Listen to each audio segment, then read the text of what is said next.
94 Walf Sénégal dellu si na di leen siyaar di siyaare mboolem képp koo xam yaa ngi topp sunu site bii di 94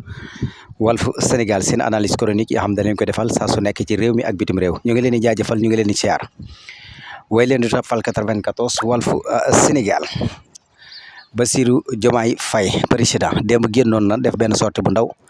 jàkkaarloo woon ak lii nga xam ne ni moo di journaliste yi xam naa ne daa baax rek wax dëgg yàlla mu bëgg génn bi muy génn journaliste yi profité ci man ko posé ay question mu man cee tontu loolu c'est normal baax na lool waaye journaliste yi tamit balaa mel naa leen trop wax dëgg fa yàlla man journaliste man wax dëgg yàlla ak Sénégal journaliste Sénégal bii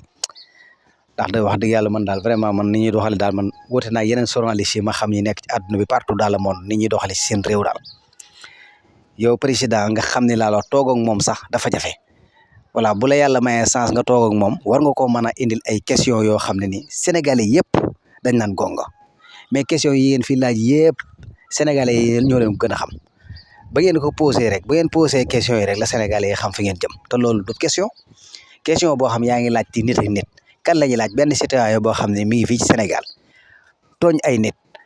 yoonu état nekku ci Bassirou Diomaye Faye yoonam newu ci ngay laajte question boo xam ne xale yu ndaw yi sax xam nañ ko muy lu jëm ci wàllum Bougane voilà est-ce que loolu lañ soxla duñu laaj maanaam tey jii yéen avant ngeen di toog ak président ngeen am 1000 chance pour toog ak président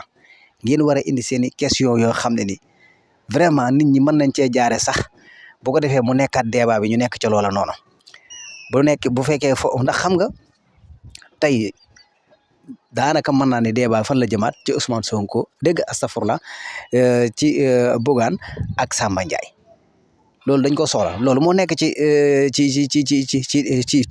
débat bi de fi mu toll nii loolu moo nekk instant yi nii moom la ñu nit ñi di waxtaanee voilà léegi lan moo tax mënuñoo laaj Bassirou Diomaye Faye ba mu demee fële na la ca Siin foofu nga xam ne am na barab buñ ko yóbbu boo xam ne nii lu jëm ci wàllu xarale yu bees yi lu jëm ci wàllu digital lu jëm ci wàllu loolu nga xam ne daanaka nit ñi doon nañ ko ni maanaam journaliste yi doon nañ leen xaar foofu ñu laaj ko ci loolu noonu ba mu fa jógee voilà loolu yëpp c'est parce que laaju leen ko doo leen xaar tamit ngeen laaj ci zircon beeg gaz beeg parce que yooyu yëpp bu ci xamee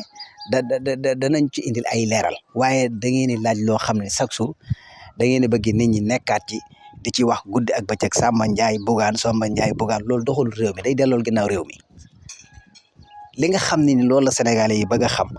voilà nga xam ne sénégalais yi moom lañ bëgg a xam mooy lu jëm ci wàllu pétrole beeg zircon beeg gaz bi ñaata yoon la fi Bassirou Diomaye Faye génn dem ci réew occidentaux yi tukki voilà rawatina nag barab biñ ko yóbbu woon nga xam ne day barab boo xam ne fi àdduna bi toll ak fi àdduna bi jëm lu jëm ci wàllu technologie ñu mën ko cee laaj ba xam voilà may indil ñu ci ay leeral ñu nekk fii di laaj yoo xam